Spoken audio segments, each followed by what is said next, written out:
நாங்க எத்தனை மொழி படிச்சா உங்களுக்கு என்ன ஸ்டாலின் அப்பா, எங்களை படிக்க விடுங்களேன்.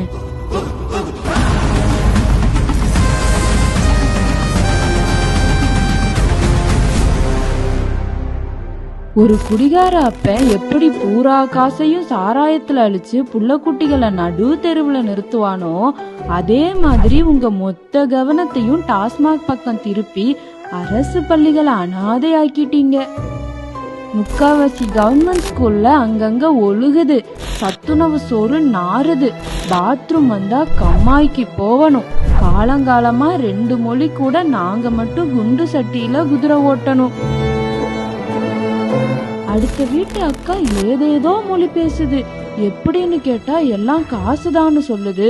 அவங்க அப்பா பெரிய உத்தியோகம் பாக்குறாவ, ஷூ போடுற ஸ்கூல்ல படிக்க வைப்பாங்க. கூலி வேலை செய்யற எங்கப்பா காசுக்கு எங்க போவாங்க? ஏதோ ஒரு திட்டம் வருது, நாமெல்லாம் இலவசமா இன்னொரு மொழி கத்துக்கலான்னு எங்க அண்ணன் சொல்லுச்சு. ஆனா அதெல்லாம் முடியாது, நாங்க விட மாட்டோம்னு உதயண்ணன் சொல்லுது.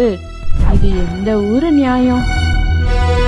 தமிழ அழிச்சுடுவாங்கன்னு ஏதேதோ சொல்லி பயமுறுத்துறாவ, கருப்பு பெயிண்ட வச்சு ஹிந்தி அழிக்கிறாவ, பணம் கட்டி பெரிய பள்ளியோடத்துல பல மொழி படிக்கிறாவளே, அங்க மட்டும் தமிழ் வாழுமா?